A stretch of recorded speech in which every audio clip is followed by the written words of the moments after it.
Hi welcome to UTV. Intermediate complete చేసిన students అందరూ కూడా ఎక్కువగా కంప్యూటర్ సైన్స్ ఇంజనీరింగ్ తీసుకొని సాఫ్ట్వేర్ ఇండస్ట్రీలో వారి కెరియర్ని బిల్డప్ చేసుకోవాలి లేదా వాళ్ళ కెరియర్ని సెటిల్ చేసుకోవాలని చెప్పేసి చూస్తూ ఉంటారు. సో కానీ సాఫ్ట్వేర్ ఇండస్ట్రీ గురించి మాట్లాడితే కనుక ప్రస్తుతం ఉన్నటువంటి రెసిషన్లో భాగంగా జాబ్స్ కొంత తగ్గుతూ ఉండడము, సాఫ్ట్వేర్ ఇండస్ట్రీకి కొంత ప్రాముఖ్యత కూడా తగ్గుతూ ఉండడం మనందరం కూడా చూస్తూ ఉన్నాము. అయితే ఇప్పుడు ప్రస్తుతానికి కంప్యూటర్ సైన్స్తో పాటుగా చాలా వరకు స్టూడెంట్స్ ఇప్పుడు మెకానికల్ ఇంజనీరింగ్ కానీ, ఎలక్ట్రికల్ ఇంజనీరింగ్ కానీ, ఎలక్ట్రానిక్స్ ఇంజనీరింగ్ కానీ ఇట్లా వెళ్తా ఉన్నారు.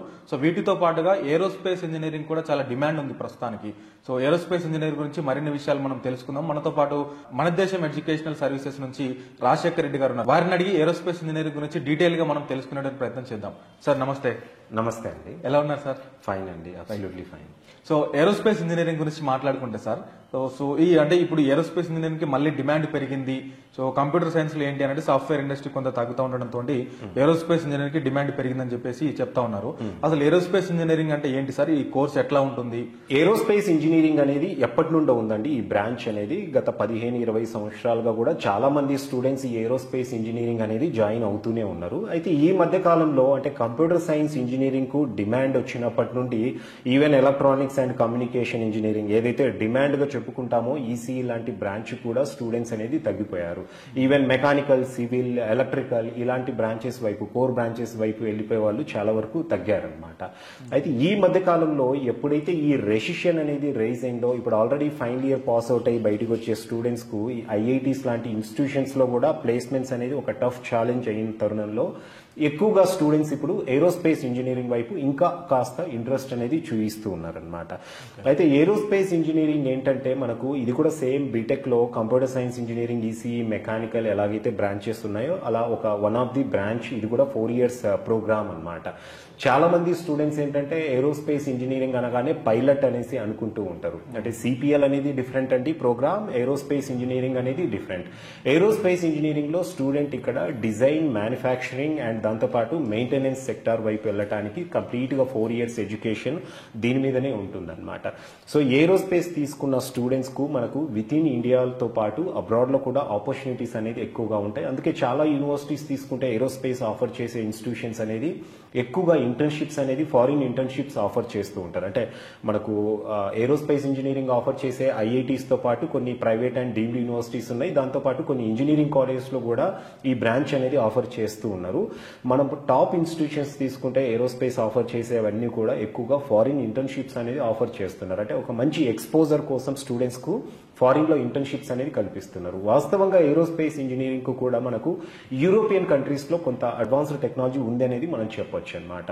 సో దానివల్లనే ఇక్కడ ఉన్న ఇన్స్టిట్యూషన్స్ కూడా ఏం చేస్తున్నాయంటే స్టూడెంట్స్ కు 3 years ఇండియాలో ప్రోగ్రామ్ ఆఫర్ చేస్తూ, అలాగే 1 year ఫైనల్ ఇయర్ లో స్టూడెంట్స్ కి ఎలాగో ప్రాజెక్ట్స్ లేదా ఇంటర్న్షిప్స్ ఉంటాయి కాబట్టి ఆ టైంలో ఎక్కడైతే అబ్రాడ్ లో యూరోపియన్ కంట్రీస్ లో పర్టికులర్ గా మనము జర్మనీ, పోలాండ్ ఇలాంటి కంట్రీస్ తీసుకుంటే అక్కడ టెక్నాలజీ చాలా అడ్వాన్స్డ్ గా ఉంటుంది ఏరోస్పేస్ కు. సో అలాంటి కంట్రీస్ కు స్టూడెంట్స్ ని తీసుకెళ్లి అక్కడ సెమిస్టర్ ఎక్స్చేంజ్ ప్రోగ్రామ్ అవ్వచ్చు, దాంతోపాటు ఫారిన్ ఇంటర్న్షిప్స్ అనేది స్టూడెంట్స్ కు కల్పిస్తున్నారు. అండ్ చాలా టాప్ యూనివర్సిటీస్ తీసుకుంటే ఎక్కువగా ప్లేస్మెంట్స్ కూడా ఫారిన్ లోనే స్టూడెంట్స్ కు, ఏరోస్పేస్ స్టూడెంట్స్ కి అనేది ఫారిన్ లోనే ఆఫర్స్ అనేది కూడా ప్రొవైడ్ చేస్తున్నారు. No doubt next upcoming 4 years అంటే ఈ బ్యాచ్ జాయిన్ అయ్యే స్టూడెంట్స్ కూడా ఈ ప్రోగ్రామ్ సెలెక్ట్ చేసుకుని చదివే వాళ్ళు తక్కువగా ఉంటారు కాబట్టి, అదేవిధంగా 4 years తర్వాత పాస్ అవుట్ అయ్యి బయటకు వచ్చే వాళ్ళు కూడా అంతే మొత్తంలో ఉంటారు. చాలా ఈజీగా ఆపర్చునిటీస్ అనేది స్టూడెంట్స్ కు దొరుకుతాయి. అయితే దీనికి ఎలాంటి బౌండ్ అనేది పెట్టుకోకూడదు స్టూడెంట్స్. అంటే విత్ ఇన్ ఇండియానే జాబ్ కావాలి అనేది. సో ఈవెన్ అబ్రాడ్ లో ఆపర్చునిటీస్ వచ్చినా కూడా స్టూడెంట్స్ ఇంట్రెస్ట్ చూపించగలిగితే డెఫినెట్ గా మంచి కెరీర్ ఆపర్చునిటీస్ అయితే ఏరోస్పేస్ ఇంజనీరింగ్ చదివే స్టూడెంట్స్ కు ఉంటాయి. ఇక్కడ ఇంకొక చిన్న కన్ఫ్యూజన్ ఉంది సార్ స్టూడెంట్స్ కి. ఏరోస్పేస్ ఇంజనీరింగ్ అని ఒకటి ఉంటుంది, ఏరోనాటికల్ ఇంజనీరింగ్ అని ఇంకోటి ఉంటుంది, ఎయిర్ క్రాఫ్ట్ ఇంజనీరింగ్ అని ఇంకోటి ఉంటుంది. అంటే ఈ 3 courses లో ఏ కోర్స్ తీసుకోవాలి, ఏ కోర్స్ తీసుకుంటే బెటర్ గా ఉంటుంది, లేదా ఈ 3 courses ఒకటేనా అనేటువంటి వాళ్ళకి మీరు ఆన్సర్ చేయండి సార్ ఒకసారి. మీరు అడిగిన క్వశ్చన్ అంటే 100% కరెక్ట్. అంటే చాలా వరకు స్టూడెంట్స్ ఇప్పటికి కూడా aeronautical engineering, aerospace engineering, air craft maintenance engineering మధ్యలో చాలా అంటే కన్ఫ్యూజ్ అవుతూ ఉంటారు అనమాట.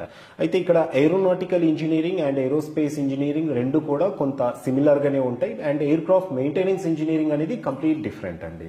సో ఇక్కడ ముందుగా మనము aeronautical engineering and aerospace engineering మధ్యలో తీసుకుంటే గనక ఏరోస్పేస్ ఇంజనీరింగ్ ఏమవుతుందంటే ఏరోనాటిక్స్ తో పాటు ఆస్ట్రోనాటిక్స్ కూడా కవర్ అవుతుందండి. ఏరోనాటికల్ ఇంజనీరింగ్ లో మనకు కేవలం విత్ ఇన్ స్పేస్ మూవ్ అయ్యే హెలికాప్టర్స్ అవ్వచ్చు, మనం ఎయిర్ క్రాఫ్ట్స్ అవ్వచ్చు, ఏరోప్లేన్స్, వీటి డిజైన్, మ్యానుఫ్యాక్చరింగ్ అండ్ మెయింటెనెన్స్ గురించి స్టడీ అనేది ఉంటుంది. ఇక్కడ ఆస్ట్రోనాటిక్స్ అంటే ఆస్ట్రోనాటిక్స్ లో ఏమవుతుందంటే మనకు స్పేస్ లోకి వెళ్లే రాకెట్స్ అవ్వచ్చు, శాటిలైట్స్, వీటి మీద కూడా స్టూడెంట్ కు ఎడ్యుకేషన్ అనేది ఈ సబ్జెక్ట్స్ అనేది కవర్ చేయడం జరుగుతుంది. అంటే ఏరోనాటికల్ అనేది ఒక అంటే బేసిక్ ప్లాట్ అవుతే ఏరోస్పేస్ అనేది ఏరోనాటిక్స్ ప్లస్ ఆస్ట్రోనాటిక్స్ కాంబినేషన్ అనేది ఉంటుంది. సో ఇక్కడ ఏరోనాటికల్ ఇంజనీరింగ్ కంటే కూడా ఏరోస్పేస్ ఇంజనీరింగ్ అనేది చెప్పాలంటే డిమాండ్ ఎక్కువగా ఉంటుంది. ఎందుకంటే ఈవెన్ స్పేస్ లోకి వెళ్లే ఎక్విప్మెంట్ గురించి కూడా స్టూడెంట్ అనేది ఇక్కడ ఎడ్యుకేషన్ పర్స్యూ చేస్తూ ఉంటారు కాబట్టి ఆపర్చునిటీస్ కూడా సాధారణంగానే ఎక్కువగా ఉంటాయి. అయితే ఇక్కడ aerospace engineering and air craft maintenance engineering మధ్యలో కూడా చాలా మంది స్టూడెంట్స్ కన్ఫ్యూజ్ అవుతూ ఉంటారు. అయితే ఇక్కడ ఎలా ఉంటుందంటే ఏరోస్పేస్ ఇంజనీరింగ్ లో 4 years ప్రోగ్రామ్ స్ట్రక్చర్ అనేది కంప్లీట్ డిఫరెంట్ గా ఉంటుంది. అంటే 4 years లో స్టూడెంట్స్ 2 years వరకు సిమిలర్ గా మెకానికల్ ఇంజనీరింగ్, ఆటోమొబైల్ ఇంజనీరింగ్ కు రిలేటెడ్ గా ఉండే సబ్జెక్ట్స్ ఎక్కువగా ఉంటాయి. అంటే ఎక్కువగా ఫస్ట్ 2 years కామన్ సబ్జెక్ట్స్ అనేది మెకానికల్ కు, ఏరోస్పేస్ కు, అలాగే ఆటోమొబైల్ ఇంజనీరింగ్ కు కామన్ గానే ఉంటాయి. ఎక్కువగా ఫిజిక్స్ మీద, థర్మోడైనమిక్స్, అలాగే strength of materials, solid mechanics ఇలాంటి సబ్జెక్ట్స్ మీద స్టూడెంట్స్ అనేది ఎక్కువగా ట్రైన్ అవుతూ ఉంటారు. 3rd year రాగానే మళ్ళీ స్పెషలైజేషన్స్ ఉంటాయండి దీంట్లో. ఎలాగైతే ఇప్పుడు మనకు కంప్యూటర్ సైన్స్ ఇంజనీరింగ్ లో కోర్ సిఎస్సి తో పాటు ఫస్ట్ ఇయర్ నుండే స్పెషలైజేషన్స్ సిఎస్సిలో AML, data science, cyber security ఇలాంటి స్పెషలైజేషన్స్ ఉన్నాయో ఏరోస్పేస్ ఇంజనీరింగ్ లో కూడా 3rd year లో స్పెషలైజేషన్స్ ఉంటాయి అన్నమాట. సో ఇవేంటంటే ఎక్కువగా ఏరోనాటిక్స్ అనేసి ఒక స్పెషలైజేషన్ ఉంటుంది, అలాగే ఆస్ట్రోనాటిక్స్ ఒకటి, అలాగే డిఫెన్స్ టెక్నాలజీ, ఏవియానిక్స్ ఇలాంటి రకరకాల స్పెషలైజేషన్స్ చాలానే ఉన్నాయి అన్నమాట. సో స్పెషలైజేషన్ వల్ల ఇక్కడ బెనిఫిట్ ఏంటంటే స్టూడెంట్ కి సో ఒక పర్టికులర్ ప్లాట్ఫామ్ మీద స్టూడెంట్ ఇంకా ఇంటెన్సివ్ గా ట్రైన్ అవ్వడానికి అవకాశం దొరుకుతుంది. ఆ పర్టికులర్ స్పెషలైజేషన్ లో ఒక ప్రత్యేకమైన గుర్తింపు అనేది స్టూడెంట్ కు దొరకడం జరుగుతుంది. దానివల్ల రేపు ఫ్యూచర్ లో కంపెనీస్ లో కూడా స్టూడెంట్స్ కు ఇంపార్టెన్స్ అనేది ఎక్కువ ఇస్తారు ఆ పర్టికులర్ ఏరియా మీద ట్రైన్ అవుతున్న స్టూడెంట్స్ కు. సో ముందుగా ఏరోనాటిక్స్ అంటే మనందరికీ తెలిసిందే. సో ఇప్పుడు ఏదైతే విత్ ఇన్ స్పేస్ మనం ఎయిర్ క్రాఫ్ట్స్, ఏరోప్లేన్స్, దాని తర్వాత మనము ఈ ఎయిర్ క్రాఫ్ట్స్, ఏరోప్లేన్స్ తో పాటు హెలికాప్టర్స్, ఈవెన్ డ్రోన్స్ ఇలాంటి టెక్నాలజీ మీద కూడా ట్రైన్ అయ్యేది ఏరోనాటిక్స్ లో అవుతూ ఉంటారు. ఆస్ట్రోనాటిక్స్ వచ్చేసరికి ఏంటంటే మనము స్పేస్ లోకి వెళ్ళే రాకెట్స్, మిసైల్స్ అంటే వీటి మీద కూడా స్టూడెంట్స్ అనేది ట్రైన్ అవ్వడం జరుగుతుంది. అయితే ఏవియానిక్స్ ఏదైతే ఉందో ఇది similar to air craft maintenance engineering అండి. ఎయిర్ క్రాఫ్ట్ మెయింటెనెన్స్ ఇంజనీరింగ్ లో కేవలం మెయింటెనెన్స్ పార్ట్ మాత్రమే దీంట్లో ఉంటుంది అనమాట. స్టూడెంట్స్ అంటే ఏరోప్లేన్స్, రాకెట్స్ అవ్వచ్చు, దేని గురించి అయినా కూడా మెయింటెనెన్స్ సెక్టార్ వైపు వెళ్ళాలనుకున్న స్టూడెంట్స్ ఈ ఎయిర్ క్రాఫ్ట్ మెయింటెనెన్స్ ఇంజనీరింగ్ తీసుకోవచ్చు.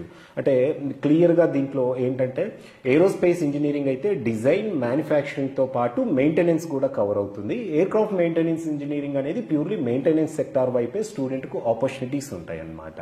సో మెయింటెనెన్స్ వైపు అంటే కనుక మనకు ఇప్పుడు గ్రౌండ్ స్టాఫ్ కూడా చూస్తూ ఉంటాం మనం ఎయిర్పోర్ట్స్ లో, ఈవెన్ మనకు ఫ్లైట్స్ లో ఉన్న electronic part, electrical part, mechanical related parts ఇవన్నీ మెయింటెనెన్స్ చేసేదాన్ని మనము ఎయిర్ క్రాఫ్ట్ మెయింటెనెన్స్ ఇంజనీర్స్ అనేది చేస్తూ ఉంటారన్నమాట. సో ఇక్కడ ఎయిర్ క్రాఫ్ట్ మెయింటెనెన్స్ ఇంజనీరింగ్ కంటే కూడా డిమాండ్ ఎక్కువగా ఏరోస్పేస్ ఇంజనీరింగ్ అనేది ఉంటుంది. ఎందుకంటే డిజైన్, డెవలప్మెంట్ అండ్ మ్యానుఫ్యాక్చరింగ్ కూడా దీంట్లో ఉంటుంది కాబట్టి అండి. చాలా వరకు స్టూడెంట్స్ ఏంటి అని అంటే ఈ ఏరోస్పేస్ ఇంజనీరింగ్ తీసుకోవడానికి చాలా భయపడతా ఉంటారు. ఇదేదో టఫ్ సబ్జెక్ట్ అని కావచ్చు, లేదా టఫ్ డిపార్ట్మెంట్ అని కావచ్చు అని చెప్పేసి భయపడుతూ ఉంటారు. అంటే ఎట్లాంటి స్టూడెంట్స్ ఏరోస్పేస్ ఇంజనీరింగ్ ని సెలెక్ట్ చేసుకోవాలంటే ఏం చెప్తారు సార్? అంటే చాలా మంది ఏరోస్పేస్ ఇంజనీరింగ్ అనగానే అదేదో టఫ్ సబ్జెక్ట్ అనేసి అనుకుంటూ ఉంటారండి. అయితే ఇక్కడ స్టూడెంట్స్ ఒకటి గమనించాలి, కోర్ బ్రాంచెస్ అనగానే కొంత టఫ్ గా ఉంటుంది. అంటే సాఫ్ట్వేర్ ప్రోగ్రామ్స్ ఏదైతే కంప్యూటర్ సైన్స్ ఇంజనీరింగ్ ఉందో దాంతో కంపేర్ చేసినప్పుడు ఎనీ కోర్ బ్రాంచ్, అది ఒక ఏరోస్పేస్ ఇంజనీరింగ్ అనే కాదండి, even mechanical, civil, electrical engineering లాంటి బ్రాంచెస్ తీసుకుంటే గనక ఒక 10% అయితే కోర్ బ్రాంచెస్ సాధారణంగానే టఫ్ గా ఉంటాయి. అలా అనేసి టఫ్ అంటే మనం చదవలేనంత టఫ్ అయితే కాదండి. సో స్టూడెంట్స్ కి ఎవరైతే ఇప్పుడు ఏరోస్పేస్ సెలెక్ట్ చేసుకోవాలనుకుంటున్నారో అలాంటి స్టూడెంట్స్ కు కొంత ఈ కోర్ సబ్జెక్ట్ మీద ఇంట్రెస్ట్ ఉండాలి, ఏరోస్పేస్ కు ప్యాషనేట్ గా ఉండాలి, అండ్ ఫిజిక్స్ లో కూడా వాళ్ళకు ఇంట్రెస్ట్ అనేది ఉండాలండి. ఎందుకంటే ఏరోస్పేస్ అనేది ఎక్కువగా ఫిజిక్స్ కాన్సెప్ట్స్ మీదనే ఉంటుంది కాబట్టి కొంత ఫిజిక్స్ లో కూడా స్టూడెంట్ ఇంటెలిజెంట్ అయి ఉండాలి. వాళ్ళకి మంచి స్కోర్ ఉంటే కనుక 12th లో ఫిజిక్స్ లో అలాంటి స్టూడెంట్స్ నో డౌట్ ఏరోస్పేస్ తీసుకోవచ్చు. ఏరోస్పేస్ అనేది టఫ్ అనే అపోహ నుండి స్టూడెంట్ బయటికి వచ్చి హ్యాపీగా ఈ ప్రోగ్రామ్ అనేది సెలెక్ట్ చేసుకోవచ్చు. ఒకటి ఇక్కడ స్టూడెంట్స్ గుర్తుపెట్టుకోవాల్సింది ఏంటంటే మీకు ఫిజిక్స్ లో మంచి మార్క్స్ తో పాటు మీరు ప్యాషనేట్ గా ఉండాలి ఏరోస్పేస్ ఇంజనీరింగ్ పరంగా, అండ్ దాంతో పాటు 10% అడిషనల్ ఎఫర్ట్స్ అనేది పెట్టాల్సి ఉంటుంది. సార్ ఈ కోర్స్ తీసుకున్న స్టూడెంట్స్ థర్డ్ ఇయర్ లో స్పెషలైజేషన్ అని చెప్పేసి చేయాలని ఉంటుంది. సో ఈ స్పెషలైజేషన్ అనేది మ్యాండేటరీగా చేయాలా లేదా ఆప్షనల్ గా తీసుకుంటే సరిపోతుందా? సో ఇంతకుముందు చెప్పినట్లు స్పెషలైజేషన్స్ అనేది ఉంటుందండి. ఫస్ట్ 2 years కామన్ సబ్జెక్ట్స్ ఉంటే థర్డ్ ఇయర్ లో స్పెషలైజేషన్ తీసుకోవడం వల్ల స్టూడెంట్ కు డెఫినెట్ గా బెనిఫిట్స్ అయితే ఉంటాయి అన్నమాట. సో ఈ స్పెషలైజేషన్స్ అనేది కొన్ని యూనివర్సిటీస్ లో కొన్ని కాలేజెస్ లో మ్యాండేటరీ అన్నమాట. కొన్ని ఇన్స్టిట్యూషన్స్ లో స్పెషలైజేషన్ లేకుండా ప్లెయిన్ ప్రోగ్రామ్ అనేది రన్ చేస్తూ ఉంటారు. అయితే ఇక్కడ స్పెషలైజేషన్స్ తీసుకోవడం వల్ల బెనిఫిట్ ఏంటంటే స్టూడెంట్స్ కు ఇప్పుడు కొంతమంది స్టూడెంట్స్ సెకండ్ ఇయర్ అయిపోయిన తర్వాత అంటే కొంత టఫ్ అనిపించేసి ఏదైనా మళ్ళీ డిఫరెంట్ మెయింటెనెన్స్ సెక్టార్ వైపు వెళ్ళాలనుకున్న వాళ్ళు దీంట్లో ఏవియానిక్స్ అనే స్పెషలైజేషన్ తీసుకున్నారనుకోండి, వాళ్ళకు ప్రోగ్రామ్ మెయింటెనెన్స్ పార్ట్ కాబట్టి కొంత ఈజీగా ఉంటుంది. సో కంప్లీట్ అనేది కోర్స్ అనేది కంప్లీట్గా అంటే ఈజీగా కంప్లీట్ చేసుకొని వాళ్ళు మెయింటెనెన్స్ సెక్టార్ వైపు ఆపర్చునిటీస్ అనేది పొందొచ్చు అనమాట. ఎవరైతే డిజైన్ మ్యానుఫ్యాక్చరింగ్ వైపు ఇంట్రెస్ట్ ఉందో స్టూడెంట్స్ అలాంటి వాళ్ళు ఆస్ట్రోనాటిక్స్ తీసుకోవచ్చు. ఇంకా డిఫెన్స్ టెక్నాలజీలో కూడా అంటే ఈవెన్ ఎయిర్ ఫోర్స్ లో కూడా స్టూడెంట్స్ కు మంచి ఆపర్చునిటీస్ అనేది ఉంటాయి. గవర్నమెంట్ సెక్టార్ లో కూడా డిఫెన్స్ వైపు వెళ్ళాలనుకున్న స్టూడెంట్స్ కూడా డిఫెన్స్ టెక్నాలజీ అనేసి కూడా ఒక స్పెషలైజేషన్ అనేది ఉంది. సో అలాంటి స్టూడెంట్స్ డిఫెన్స్ టెక్నాలజీ తీసుకుంటే గనక గవర్నమెంట్ సెక్టార్ లో వాళ్ళకు ఇంకా ఆపర్చునిటీస్ బాగా దొరుకుతాయి అన్నమాట. సో ఫైనల్ గా సార్ ఏరోస్పేస్ ఇంజనీరింగ్ చేయాలంటే ఎట్లాంటి కాలేజెస్ మనం సెలెక్ట్ చేసుకోవాలి? అసలు బెస్ట్ కాలేజెస్ ఏమున్నాయి సార్? సో ఆబ్వియస్ గా అండి ఇప్పుడు కంప్యూటర్ సైన్స్ ఇంజనీరింగ్ మనం సెలెక్ట్ చేసుకునేటప్పుడు అడ్వాన్స్డ్ సిటీస్ ఎక్కడైతే సాఫ్ట్వేర్ కంపెనీస్ ఉన్నాయో అలాంటి సిటీస్ లోనే మనం కంప్యూటర్ సైన్స్ ఇంజనీరింగ్ జాయిన్ అవుతూ ఉంటాము. అదే విధంగా మనము ఏరోస్పేస్ ఇంజనీరింగ్ సెలెక్ట్ చేసుకునేటప్పుడు కూడా మనము బెటర్ యూనివర్సిటీస్ అనేది సెలెక్ట్ చేసుకోవాలి. ఎక్కడైతే మంచి ఫ్యాకల్టీ అండ్ ఇన్ఫ్రాస్ట్రక్చర్ అనేది దీనికి చాలా ముఖ్యం. ఏ యూనివర్సిటీలో అయితే అంటే ఎక్కడ కూడా ఏ యూనివర్సిటీలో కూడా ఇండియాలో అయితే టు బీ ఫ్రాంక్ అంత 100% ఇన్ఫ్రాస్ట్రక్చర్ అనేది ఏరోస్పేస్ కు ఫుల్ఫిల్ చేయలేరు. అట్లీస్ట్ మనకు 40-50% ఇన్ఫ్రాస్ట్రక్చర్ ఫుల్ఫిల్ చేసే యూనివర్సిటీ అనేది మనం సెలెక్ట్ చేసుకోవాలి. అండ్ పర్టికులర్ గా ఢిల్లీ, బెంగళూరు లాంటి సిటీస్ లో ఉన్న యూనివర్సిటీస్ గనక ఈ ఏరోస్పేస్ ఇంజనీరింగ్ కు సెలెక్ట్ చేసుకుంటే స్టూడెంట్ కు ఇన్ఫ్రాస్ట్రక్చర్ బాగుండడంతో పాటు మంచి ఫ్యాకల్టీ అనేది దొరుకుతుంది. అండ్ దాంతో పాటు స్టూడెంట్స్ కి అక్కడ కొంచెము ఏరోస్పేస్ రిలేటెడ్ గా ఇండస్ట్రీస్ కొంచెం ఎక్కువగా ఉంటాయి కాబట్టి కొంత వాళ్ళకు ఎక్స్పోజర్ ప్రాక్టికల్ ఎక్స్పోజర్ అనేది దొరకడానికి అవకాశం అనేది ఉంటుంది. సో మనం ఇండియా వైడ్ గా తీసుకుంటే గనక కొన్ని యూపీఎస్ అవ్వచ్చు, జీడీ గోయింకా అవ్వచ్చు, అలాగే చండీగఢ్ యూనివర్సిటీ లాంటి యూనివర్సిటీస్ ఈ ప్రోగ్రామ్ అనేది ఇంకా కొంత అడ్వాన్స్డ్ గా డిజైన్ చేసి స్టూడెంట్స్ కు 3 years ఇండియాలో ప్రోగ్రామ్ అనేది ఉంటుంది. అలాగే 1 year అబ్రాడ్ కూడా తీసుకెళ్లి స్టూడెంట్స్ కు కొంత ఎక్స్పోజర్ కోసం బయట కంట్రీస్ కూడా తీసుకెళ్తూ ఉంటారు. బయటనే ప్లేస్మెంట్స్ కూడా ఎక్కువ ఇస్తున్నారు. సో అలాంటి యూనివర్సిటీస్ అంటే నో డౌట్ ఫస్ట్ జేఈలో మనకు మంచి స్కోర్ వస్తే కనుక ఐఐటీస్ అనేది మనం ప్రిఫరెన్స్ ఇవ్వాల్సి ఉంటుంది. ఐఐటీస్ తర్వాత మనం ప్రైవేట్ యూనివర్సిటీస్ అనుకుంటే కనుక ఢిల్లీ సరౌండింగ్స్ లో ఉన్న యూనివర్సిటీస్ స్టూడెంట్స్ సెలెక్ట్ చేసుకుని దాంట్లో కూడా ప్రోగ్రామ్ కొంచెం మంచి ఫ్యాకల్టీ, మంచి ఇన్ఫ్రాస్ట్రక్చర్ ఉండి and foreign exchange program offer చేసే యూనివర్సిటీస్ సెలెక్ట్ చేసుకుంటే గనక కెరీర్ లో మంచి ఆపర్చునిటీస్ తో స్టూడెంట్స్ ఈజీగా సెటిల్ అవ్వచ్చు అండి. Thank you so much sir. So aerospace engineering గురించి చాలా విషయాలు డీటెయిల్ గా ఎక్స్ప్లెయిన్ చేశారు. అంటే ఎట్లా ఉంటుంది కోర్సు, టఫ్ సబ్జెక్టా, ఈజియెస్ట్ సబ్జెక్టా, ఎన్ని ఇయర్స్ ఉంటుంది, ఇట్లాంటి విషయాలను కూడా మీరు చాలా డీటెయిల్ గా ఎక్స్ప్లెయిన్ చేశారు. So thank you so much sir. Thank you అండి. సో ఇది మన దేశం ఎడ్యుకేషనల్ సర్వీసెస్ రాజశేఖర రెడ్డి గారు చెప్తున్నటువంటి విషయాలు.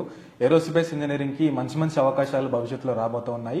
ఈ 4 years అయిపోయిన వెంటనే మంచి డిమాండ్ ఈ కోర్స్కి ఉంటుందని చెప్పేసి వారు చెప్తా ఉన్నారు. సో ఈ కోర్స్కి సంబంధించి ఇంకేమైనా మీకు డౌట్స్ ఉంటే కింద కనిపిస్తున్నటువంటి నెంబర్స్కి మీరు కాంటాక్ట్ అవ్వండి.